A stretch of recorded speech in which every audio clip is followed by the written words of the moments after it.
네, 안녕하세요. 주식 랩소디 오늘도 여러분들과 함께하겠습니다. 또 다양한 시장 이야기 나눠보도록 할게요. 또 본부장님과 인사 나눠보겠습니다. 네, 안녕하세요. 안녕하십니까. 반갑습니다. 네, 오늘도 헤드라인 한번 열어보면서요. 시장 이야기 하나하나 나눠볼게요. 네. 네, 열어주시죠. 네. 네, 일단 뭐 이유가 트럼프가 일단 무서워서 일단 좀 피하고 있습니다. 그래서 알아서 피하는 정책이 하나 있고요.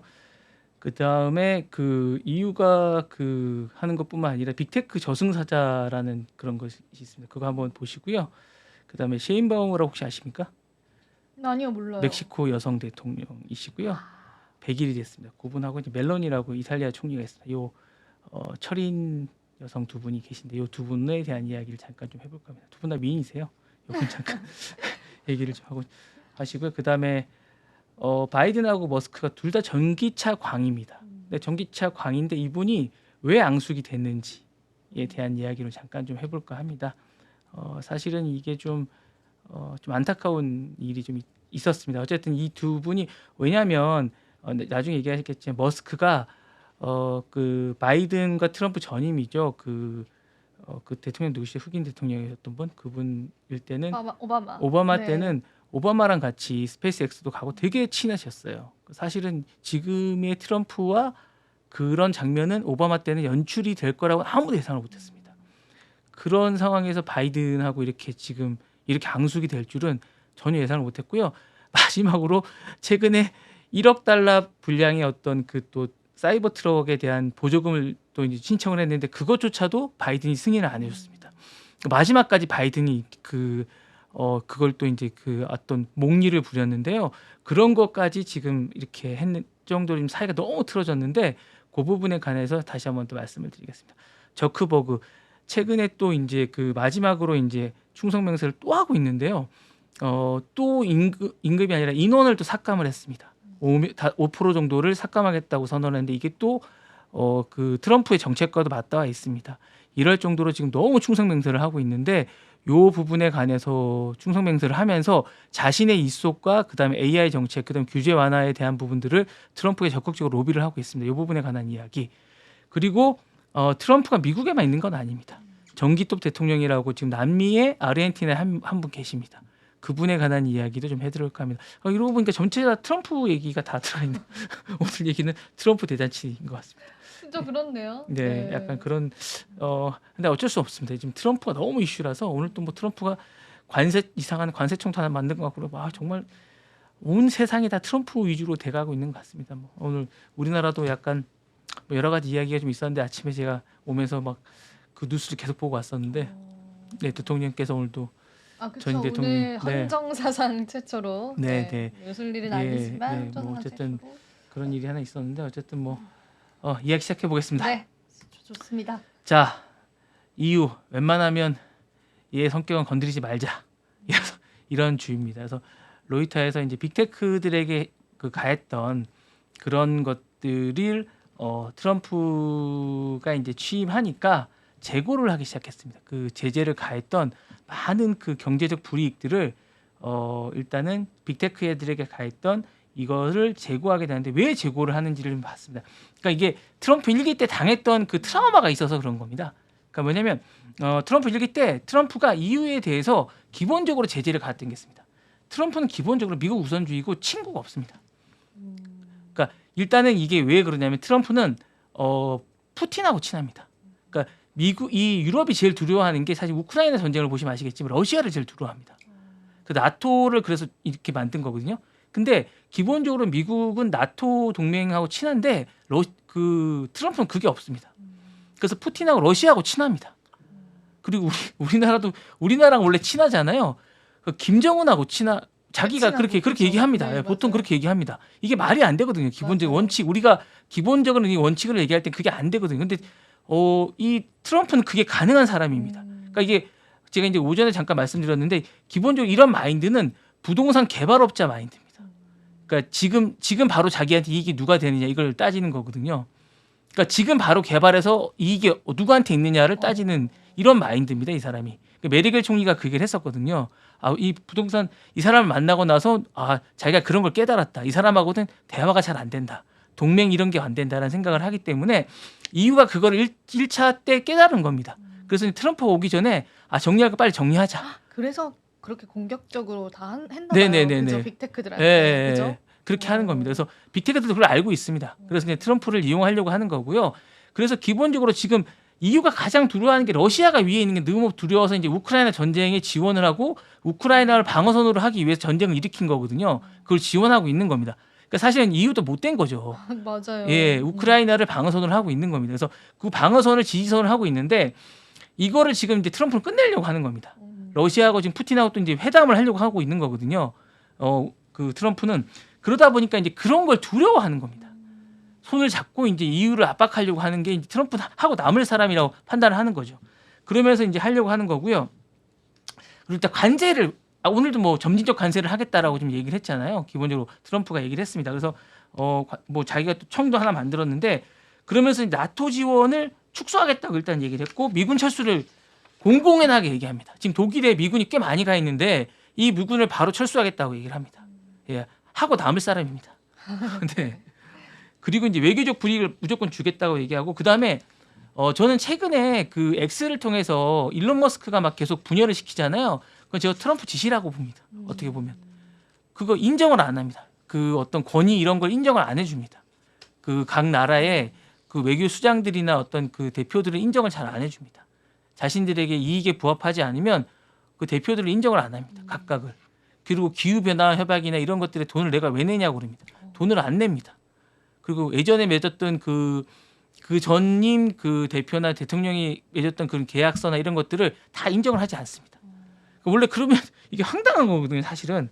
그래서 이제 이런 것들을 기본적으로 이제 얘기를 많이 하고 그 다음에 이제 그 유럽산 에너지들이 이제 그 있습니다. 그 에너지들에 대해서 이제 받지 말라고 얘기합니다. 미국산만 받으라고 얘기하고 뭐 이런 식의 계속 이제 에너지나 이런 것들에 대해서 압박을 가기 때문에 요 부분에 관해서 이제 엄청나게 불편할 수밖에 없다는 생각이 드는 겁니다. 그래서 이제 기본적으로 이제 불편하기 때문에 요 부분에 대해서 이제 EU가 미리 비율을 좀 맞춰주자.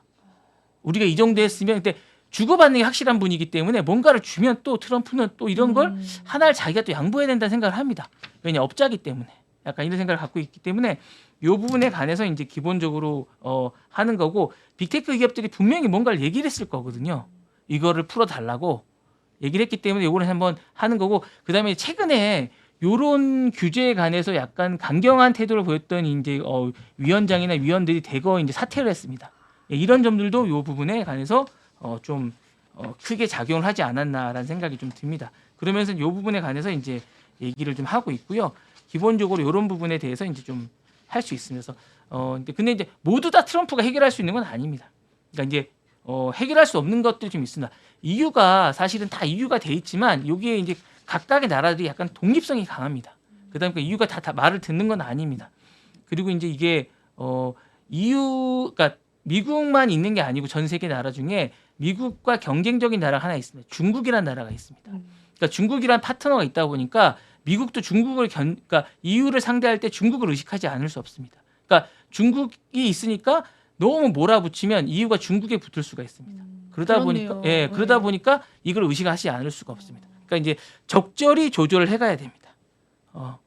그리고 이제 너무 이거를 자신들이 EU 쪽에 너무 강요하다 보면 자신들도 EU한테 당할 수가 있습니다. 왜냐하면 자신의 그 나라에 올 때 EU가 그렇게 요구할 수도 있거든요.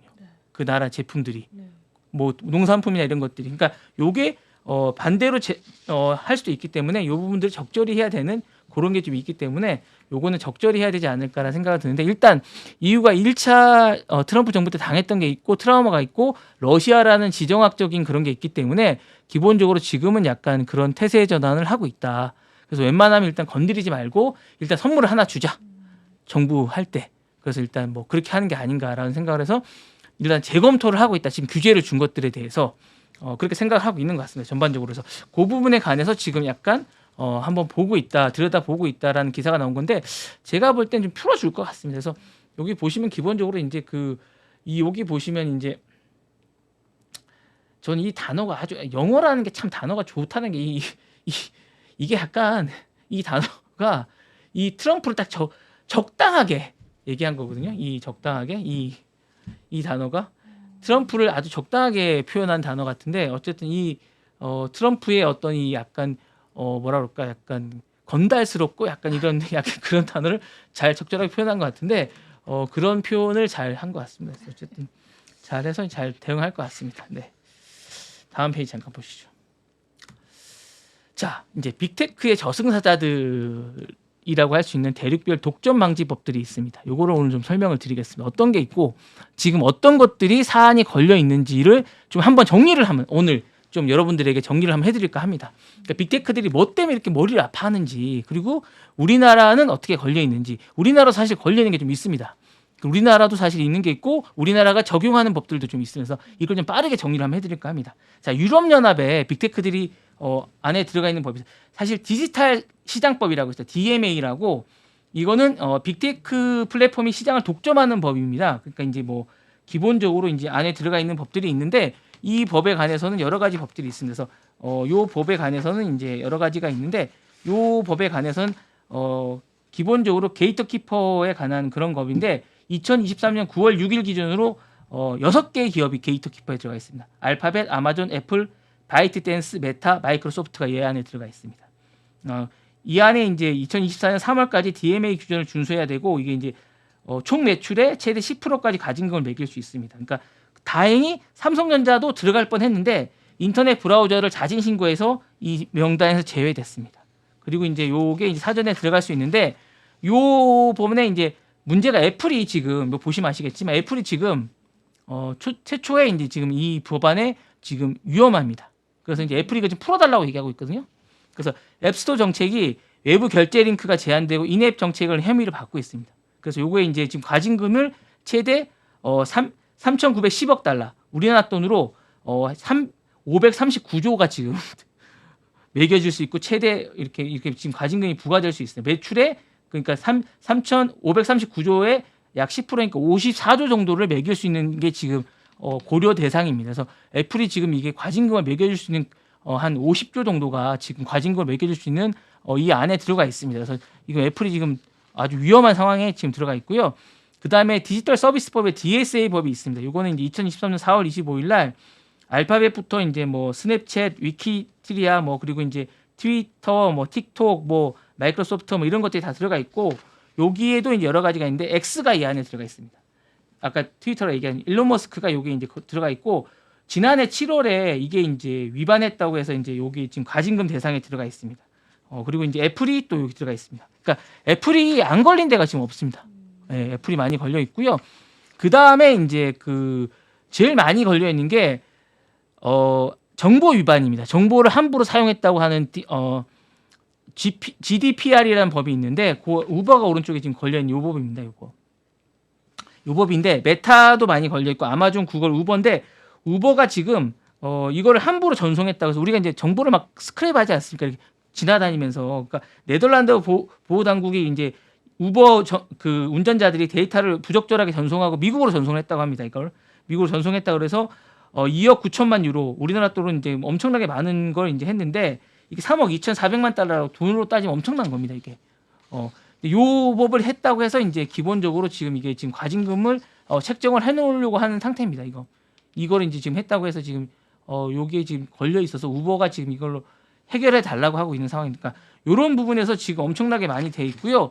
우리나라는 지금 기본적으로 반독점법을 해서 구글에 관해서 법을 하나 지금 책정해 놓은 상태입니다. 네. 우리나라는 지금 그런 게 돼 있고 다른 나라 같은 경우에는 이제 중국도 빅테크에 대해서 좀 반독점법을 좀 시행하려고 하고 있습니다. 그러니까 그런 식으로 다 잘한 나라들도 다 하고 있는 그런 상황입니다. 그래서 그런 부분들을 좀 해보시면 될 것 같은 그런 생각이 듭니다. 네.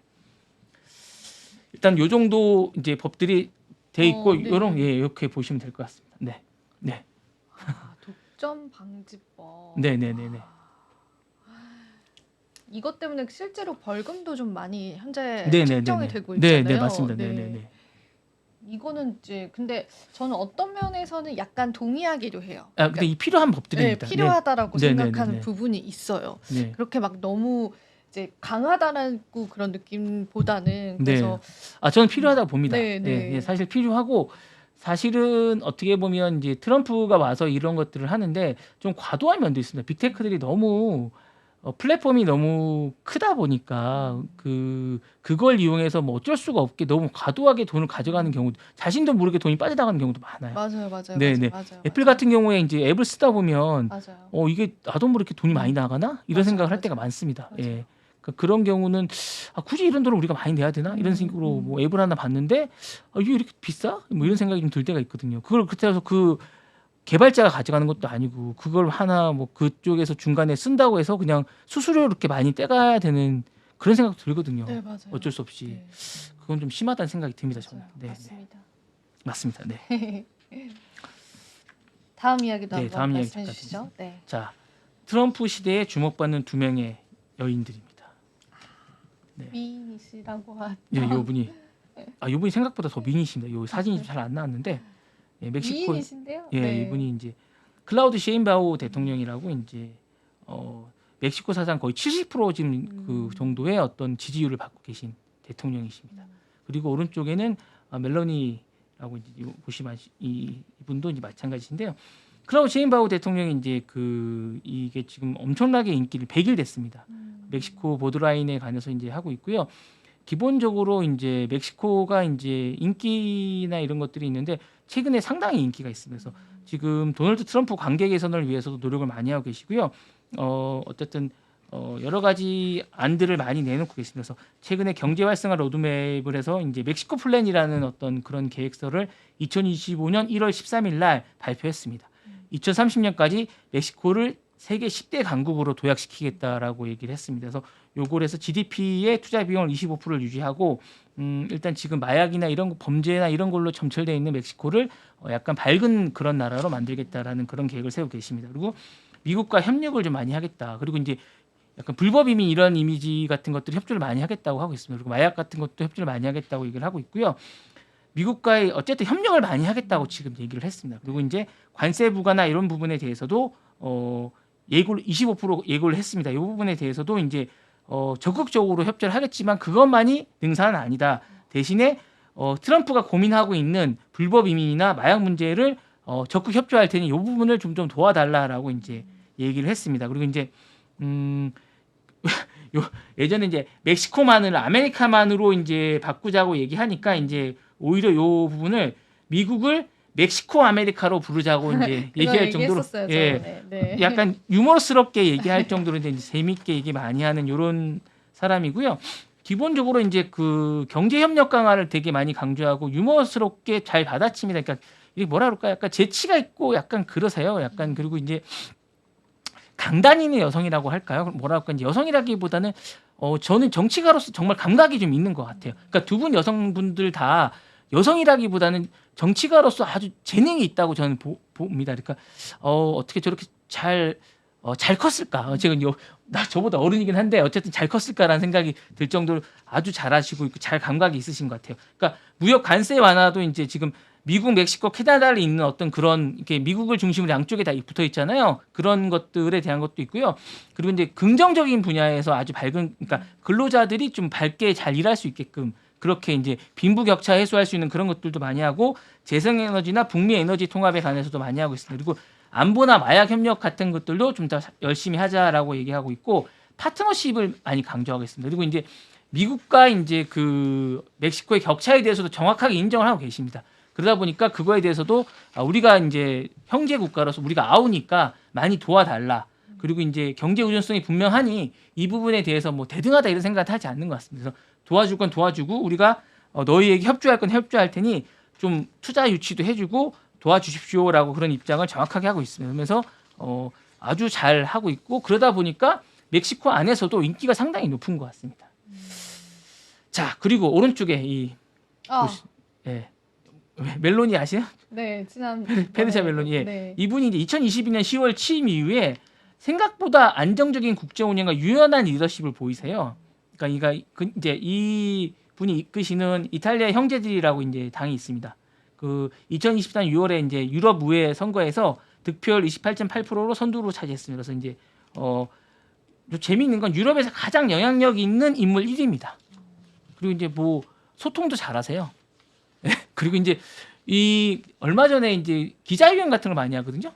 그러면서 이제 뭐 철학적 질문도 잘 받는데 그때 보시면 되게 귀엽게 반응도 보이시고 재밌어요. 되게 이쁘신 것 같아요. 예, 예, 이뻐요. 이쁘시고 재밌어요. 그리고 이제 그 개인적 정치 역량이 뛰어나십니다. 1990년대 후반부터 정치를 했고 청년 시절부터 강력한 리더십을 발휘했습니다. 그리고 이제 2008년 이탈리아의 되게 유명한 이제 그 총리였죠. 실비오 베를루스코니라고 이제 그분이 계신데 그분 밑에서 청소년 부 장관부터 이제 대중적인 어떤 인지도를 쌓았고요. 국민의 목소리를 내는 대변한 지도자로서 이제 신뢰를 줬습니다. 그리고 이제 성별에 대한 그 인식 변화가 좀 있으면 이탈리아는 사실 가부장적인 게 좀 되게 강합니다. 그래요. 네네네네. 성평등이 있는 나라가 아닙니다. 그렇구나. 예, 예. 몰랐어요. 그럼에도 불구하고 이제 여성 지도자들의 인식 변화를 시키는데 아주 결정적인 역할을 하신 분입니다. 그리고 이제 정치적 혼란 속에서 대안으로 올라오신 분이기 때문에 그런 걸 다 이제 근데 소매치기는 왜 이렇게 많아요? 그건 또 다른 문제입니다. 그건 좀 다른 문제. 네. 네, 그건 좀 다른 문제라서 그건 다음에 제가 한번 말씀드리겠습니다. 네, 그게 네. 너무 궁금해요, 네, 정말로. 예, 그건 조심하셔야 됩니다. 네, 그래서 예, 예. 그렇게 얘기하시고요. 이제 연합 정치를 하시면서 이제 이게 연합 정치라는 게 사실 소통의 문화거든요. 그래서 소통하시면서 올라오셨고 단순한 여성 정치인을 넘어서 아까 제가 말씀드렸지만 유능한 리더라는 이미지가 좀 강하세요. 그리고 이제 이분이 어머니세요. 예, 그리고 이제 모성애가 좀 강하신 그런 분이시고 기본적으로 이렇게 돼 있습니다. 그리고 이제 이탈리아는 기본적으로 약간 결혼은 하지 않지만 동거 중인 파트너를 자연스럽게 공개하는 문화가 좀 있습니다. 예, 그래서 이제 그녀의 이제 그 동거 중인 파트너는 안드레아 잠부노라고 이탈리아 방송국 TV 기자로 진행자로 있는 그분이시고요. 자녀로는 딸 제네브라라고 있습니다. 2010년생이고 이제 딸을 종종 인터뷰에서 애정 표현을 잘 합니다. 그런 분들은 그런 게 이제 동거하고 이런 것들이 부끄러움이 아닙니다. 이 나라는 자연스러운 그런 문화입니다. 그래서 딸을 키우는 어머니로서 이제 가족의 중요성 같은 걸 잘 하고 그런 것들이 보수적인 가치와 이런 것들은 이제 유권자들에게 잘 심어주고 그런 것들에 대한 공감대 형성이 있고 전통적인 결혼 생활에 대한 그런 것들을 잘 이제 보수 유권자들에게 잘 심어주고 있습니다. 그러다 보니까 이제 있는 거고요. 트럼프하고의 공감대는 그렇게 많지는 않은데 기본적으로 이제 정치적 공통점은 많습니다. 그러니까 대중주의가 있으니까 대중들하고 소통하고 기본적으로 이제 그 엘리트로 커왔지만 국가를 되게 중요시합니다. 국가의 이익에 대해서는 아주 철저하게 국가 우선주의를 하고 있고요. 반글로벌주의입니다. 두 지도자 이탈리아 우선, 미국 우선처럼 이탈리아 우선이라고 생각하고 있고 전통적인 가족 중심, 가족주의를 되게 중요시하고 있습니다. 그렇게 얘기하고 트럼프도 멜로니를 사실 이렇게 당선됐을 때 지지한 것처럼 멜로니도 이제 트럼프 당선됐을 때 제일 처음 찾아가서 이렇게 보는 것처럼 인사를 할 정도로 둘이 되게 얘기를 많이 하고 있습니다. 그러니까 이렇게 서로 이제 하고 있습니다. 이렇게 하면서 이제 얘기를 하고 있고 여러 가지로 이제 많이 하고 있습니다. 다만 트럼프와 달리 유럽식 보수주의를 자신은 이제 한다고 얘기를 하면서 이제 여러 가지로 얘기를 합니다.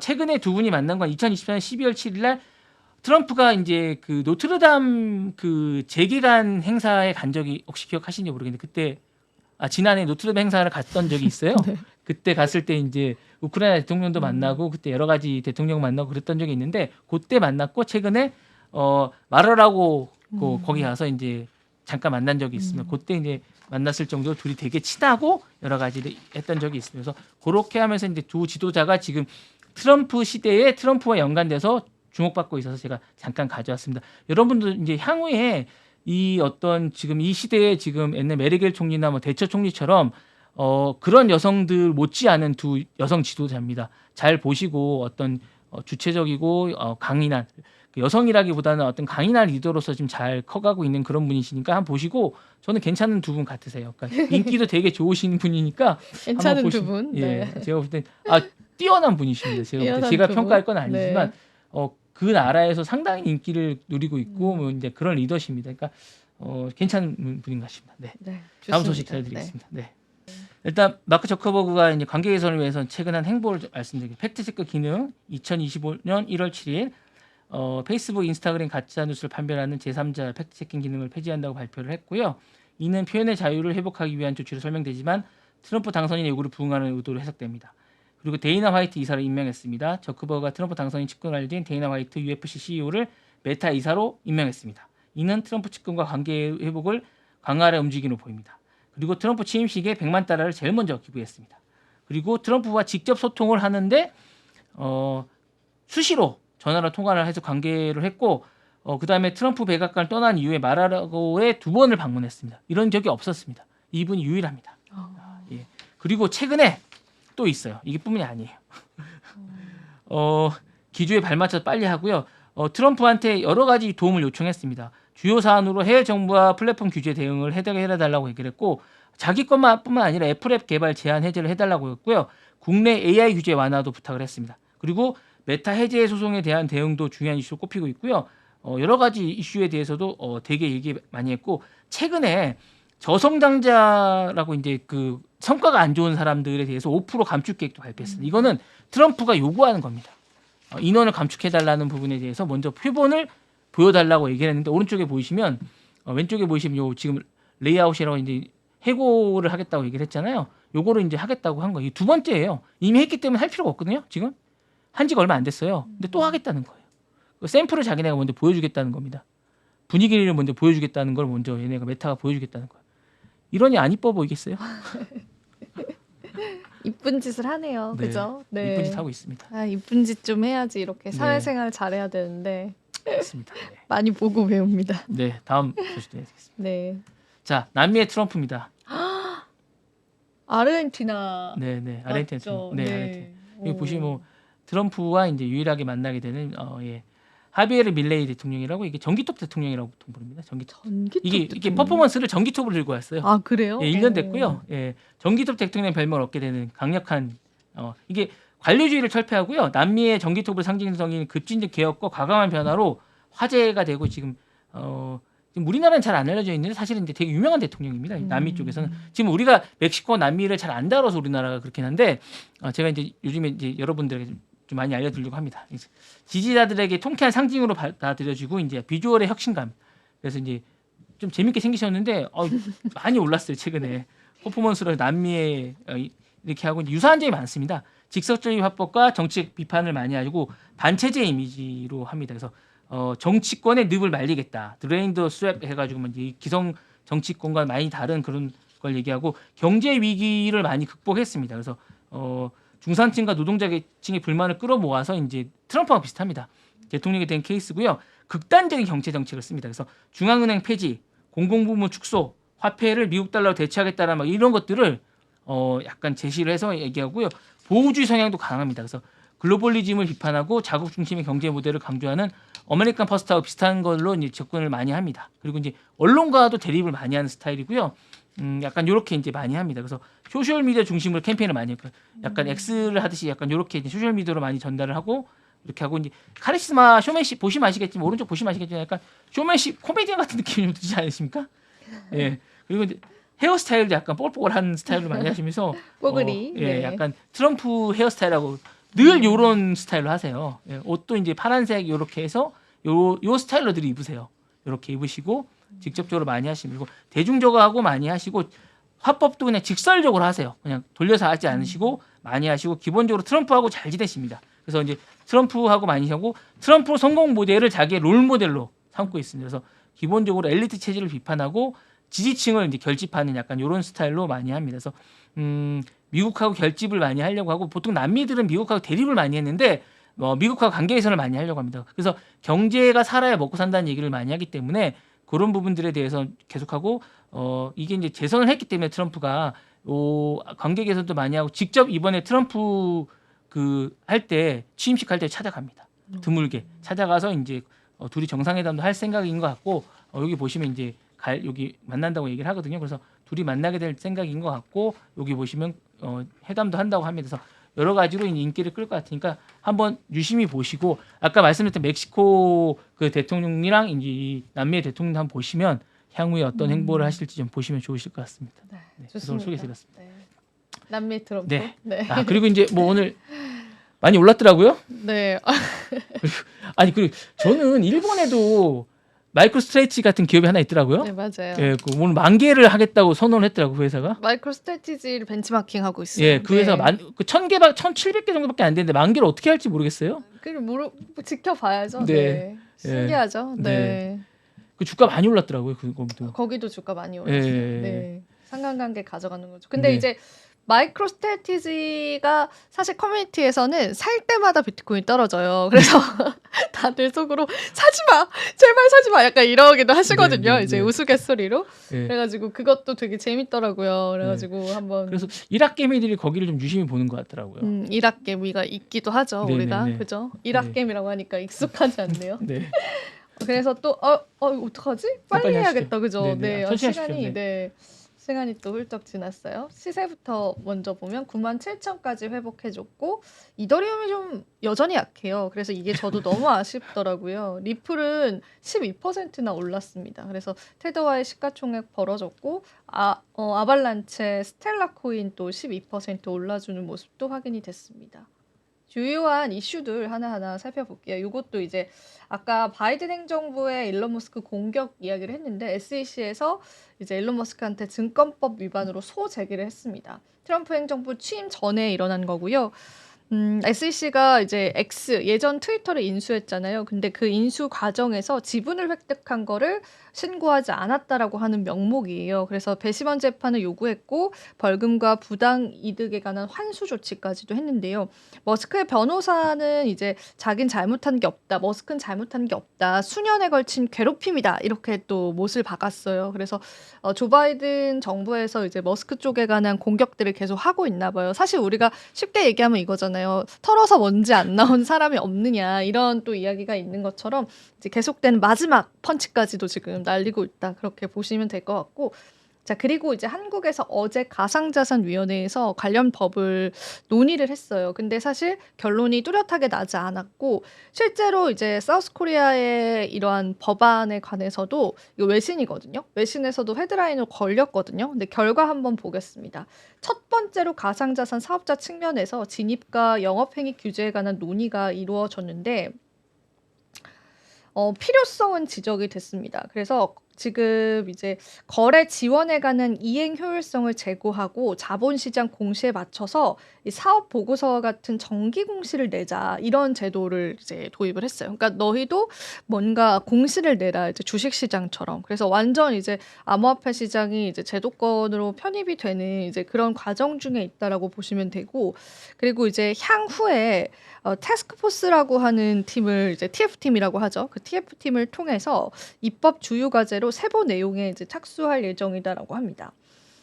김 부위원장 같은 경우에는 발언을 통해서 최근에 이제 글로벌 자산 시장이 불안감과 또 기대감 이게 얽혀 있어서 급격하게 변화를 맞이하고 있고 글로벌적인 움직임도 이야기를 했습니다. 제가 늘 말씀드리는 이제 유럽 연합의 미카 규정 이제 시행이 됐고 그리고 이제 미국 같은 경우에도 움직임이 나오고 있죠. 그리고 홍콩 쪽에서도 움직임 나오고 있거든요. 그래서 거기에 발맞춰서 우리나라도 빠르게 이제 규제를 확립을 해야 된다 이런 의견들을 이야기했고 그 다음에 이제 가상자산 규제 기간 명확화와 이제 스테이블코인 규제 정립 등을 정책 우선 과제로 이제 미국 측은 전제 채택을 하고 있는데 이제 한국 측에서도 스테이블코인 쪽에 관한 법안 추진이 있을 것이다라는 그런 의지도 내비쳤고 그리고 이제 우리가 기다렸었던 법인 계좌 허용에 관해서는 아직 윤곽이 좀 나오지 않고 있어요. 그래서 그거는 좀 미뤄졌다고 여러분들이 보시면 될 것 같습니다. 그래서 금융위원회 회의 또 다음 일정이 있기 때문에 그때 또 내용 전해드리도록 하고요. 또 리플 쪽에 관한 고래 매집 물량이 늘어갔다라는 소식입니다. 고래라고 한다면은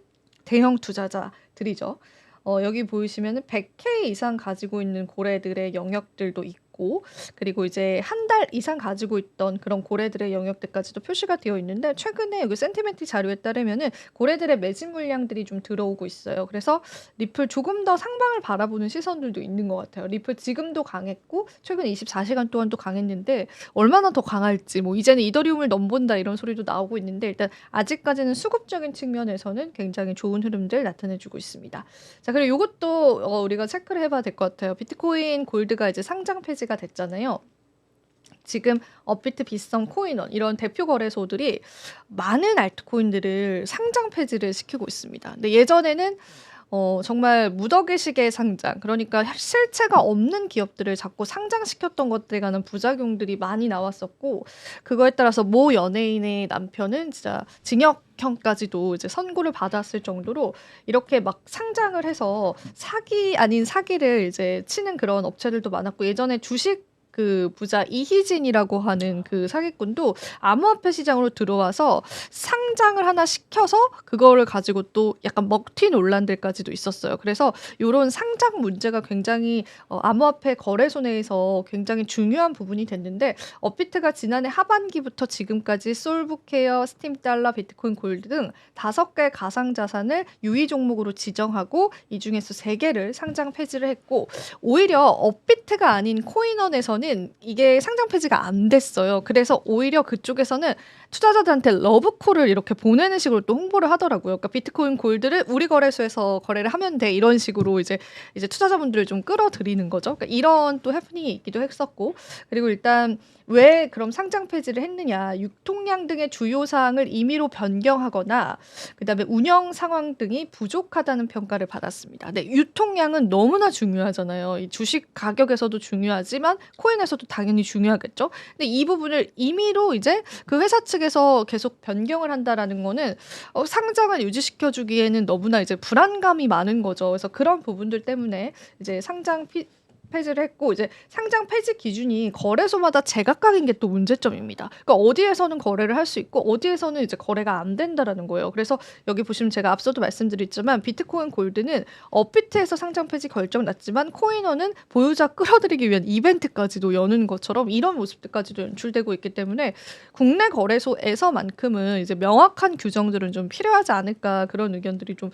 조심스럽게 들고 이제 닥사라고 하는 거래소 협의체를 만들었음에도 불구하고 거래소들이 자율적으로 상장과 상장 폐지를 일삼고 있다. 이런 부분들이 좀 지적이 되고 있기 때문에 이 부분에 관한 어떤 법적인 움직임들도 사실상 좀 필요하지 않을까 그런 생각이 들어서 오늘 이 기사를 가지고 왔고요. 그다음에 온체인 지표 2개만 한번 보고 끝내보겠습니다. 단기 투자자들의 이탈이 가속화되면서 방향성을 기다리는 그런 시장입니다.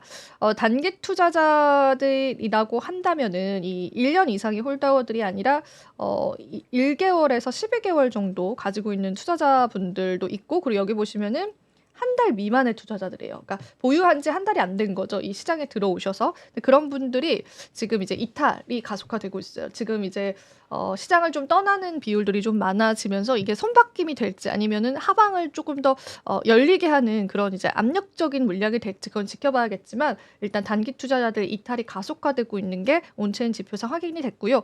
또 마지막 온체인 지표는 장기 보유자들의 매도세는 악화가 되고 있습니다. 장기 보유자 지표 잠깐만 제가 좀 보여드릴게요. 자, 이게 이제 장기 보유자들 지표가 약간 선행하는 경향이 있어요. 보시면은 가격 지표거든요.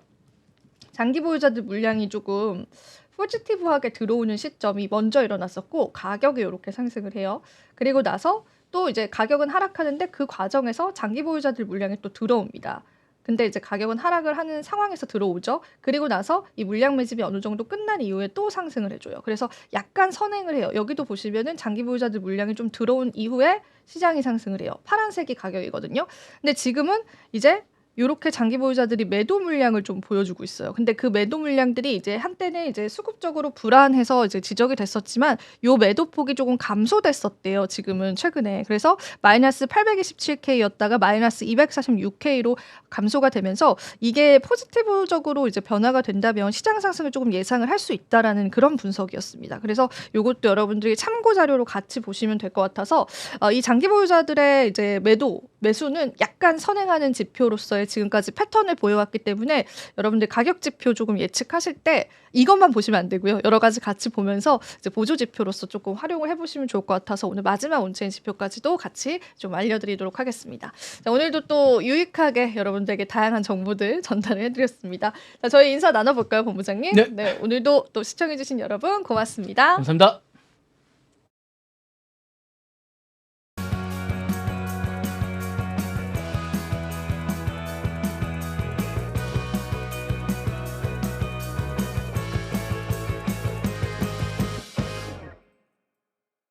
시청자 여러분 안녕하십니까? 국내외 주요 소식 전해드리는 모두의 증시 고유림입니다.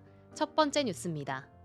미국 소비자 물가가 시장 예상에 부합하거나 둔화된 것으로 나타나면서 뉴욕 증시 3대 주요 지수가 큰 폭으로 상승했습니다. 15일 뉴욕 증권거래소에서 다우존스 산업평균지수는 1.65% 오른 43,221.55로 거래를 마쳤습니다.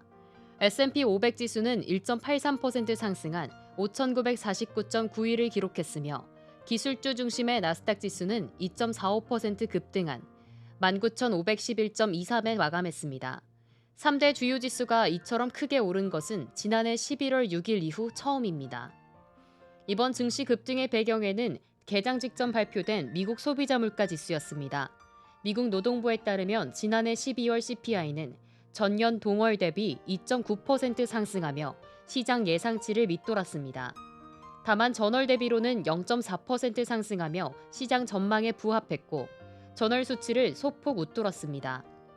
변동성이 큰 에너지와 식료품을 제외한 근원 CPI는 전년 동월 대비 3.2% 상승하며 전망치와 전월 수치를 모두 하회했습니다. 전달 대비 상승률도 0.2%로 나타나 시장 예상치를 밑돌았습니다.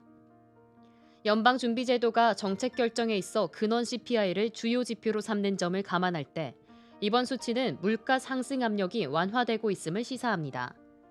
노스라이트 에셋 매니지먼트의 크리스 제커렐리는 근원 인플레이션의 하락이 투자 심리를 자극하며 주식시장과 채권시장을 억눌렀던 압박을 완화했다고 분석했습니다. 한편 물가 둔화 소식에 따라 미국 10년물 국채금리는 0.15%포인트 급락한 4.635%의 거래를 마쳤습니다.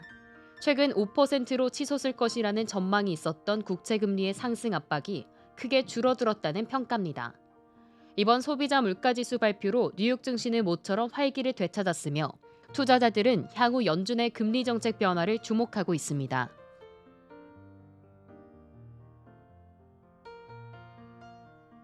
애플과 아마존이 재판매사 배제를 위한 공모 혐의로 제기된 영국 집단 소송에서 승소했습니다.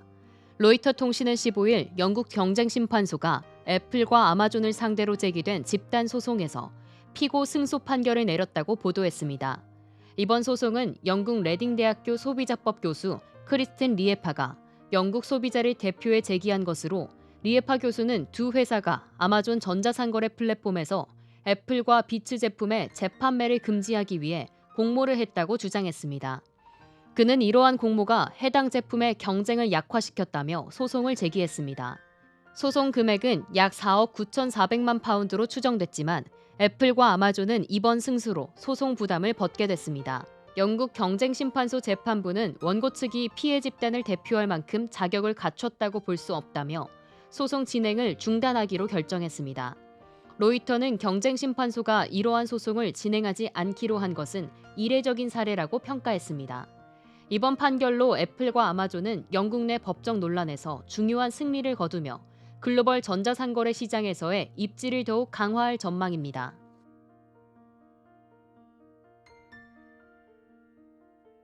리플이 7년 만에 3달러를 돌파하며 가상자산 시장의 중심으로 떠오르고 있습니다. 특히 리플은 구글 검색량에서 비트코인을 제치며 전 세계적인 관심을 받고 있습니다. 16일 오전 9시 9분 기준 코인마켓캡에서 XRP는 전일 대비 16.08% 상승한 3.09달러를 기록했습니다. 이는 최근 일주일간 29.87%나 급등한 수치로 시가총액 상위 10위권 가상자산 중 가장 높은 상승률을 보였습니다. 같은 시간 빗썸에서는 리플이 전일 대비 6.86% 오른 4,519원에 거래되고 있어 국내 투자자들의 관심도 끄덕었습니다. 리플 사장은 리플 현물 ETF의 승인이 임박했다고 언급하며 미국 주요 거래소의 RLUSD 상장이 예고되었다고 밝혔습니다. 이로 인해 리플의 거래 대금이 폭발적으로 증가했습니다. 업비트에서는 최근 24시간 동안 1.9조 원에 달하는 거래가 이루어졌습니다. 전문가들은 이번 리플 강세를 이끈 핵심 요인으로 현물 매수세를 꼽습니다. 돔차트 분석가는 투기성이 강한 선물 거래가 아니라 리플을 실제로 매수하고 보유하려는 투자자들이 가격 상승을 이끌고 있다며 비트코인에서도 이런 흐름이 나타난다면 추가 상승의 신호로 볼 수 있다고 전했습니다. 장기 투자자들의 유입이 지속 가능한 상승을 만들어가고 있다는 분석입니다.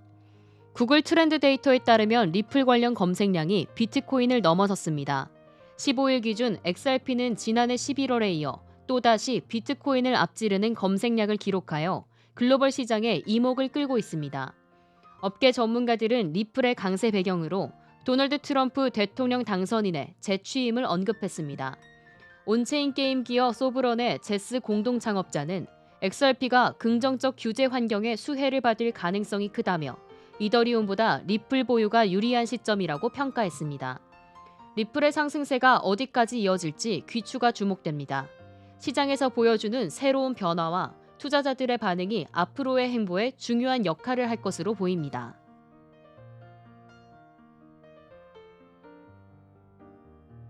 게리 겐슬러 미국 증권거래위원회 위원장이 비트코인과 이더리움을 증권으로 간주한 적이 없다고 밝혔습니다. 겐슬러 위원장은 15일 야후 파이낸스 방송에 출연해 나뿐만 아니라 전임 SEC 위원장 제이 클레이튼도 비트코인이나 이더리움이 증권이라고 말한 적이 없다고 강조했습니다. 그는 이어 비트코인과 이더리움 투자자들은 상장 지수펀드와 같은 금융상품이 나오기 전에도 이미 자산에 접근할 수 있었다고 덧붙였습니다. 이번 발언은 이더리움의 증권성 여부를 둘러싼 법적 논란과 미국 의회의 질의가 계속되는 가운데 나온 것으로 주목받고 있습니다. 앞서 SEC는 지난해 비트코인과 이더리움을 기반으로 한 현물 ETF 상품에 기초 자산 승인을 내줬습니다. 이로 인해 시장에서는 SEC가 비트코인과 이더리움을 사실상 증권으로 간주하지 않는다는 해석이 지배적이었습니다. 그러나 SEC가 이더리움 관련 기업에 대한 규제를 이어가면서 이더리움의 증권 여부는 여전히 불분명하다는 평가도 존재합니다. 이날 인터뷰는 겐슬러 위원장이 오는 20일 도널드 트럼프 대통령 당선인의 취임과 함께 SEC 위원장에서 사임하기에 앞서 진행된 것으로 알려졌습니다.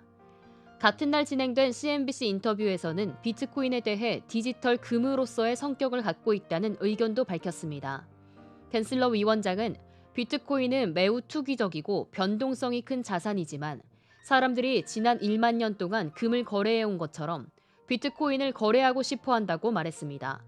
그는 또한 다른 가상자산들은 실질적인 활용 사례와 펀더멘털을 증명해야만 지속 가능할 것이라고 덧붙였습니다. 겐슬러 위원장의 이러한 발언은 암호화폐 규제와 관련된 SEC의 방향성과 비트코인, 이더리움의 법적 지위에 대한 논란을 재점화할 가능성이 있습니다.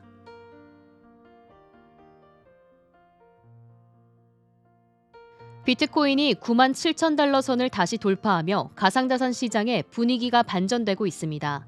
특히 시장 대표 강세론자인 톰 리 펀드 스트랩 리서치 대표가 긍정적인 전망을 이어가 주목받고 있습니다. 15일 오후 4시 7분 기준 코인마켓캡에서 비트코인은 전일 대비 2.12% 상승한 97,113.96달러를 기록했습니다. 이는 최근 하락세를 극복하며 회복세에 들어섰음을 보여줍니다. 톰 리 대표는 13일 CNBC와의 인터뷰에서 변동성이 큰 자산인 비트코인이 최고점 대비 약 15% 하락한 것은 자연스러운 조정이라고 밝혔습니다. 블록체인 데이터 분석 기업 글래스노드에 따르면 이번 하락폭은 약 1,550% 조정폭보다 훨씬 적은 수준입니다. 이는 비트코인이 점점 더 성숙한 자산으로 자리 잡고 있다는 신호로 풀이됩니다. 리 대표는 비트코인의 7만 달러를 주요 지지선으로 제시하며 만약 이 지지선이 무너질 경우 5만 달러까지 하락할 가능성을 경고했습니다. 그러나 그는 단기적인 조정에도 불구하고 비트코인이 2025년에 가장 주목받는 자산이 될 것이라고 확신했습니다.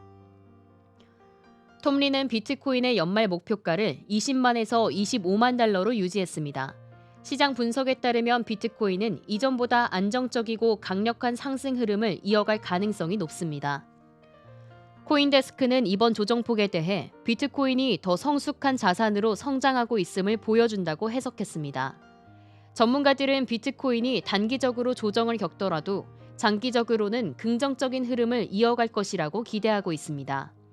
비트코인이 다시 상승세를 이어가면서 가상자산 시장에 활기가 돌고 있습니다. 연말로 갈수록 더욱 뜨거워질 비트코인의 행보가 기대됩니다.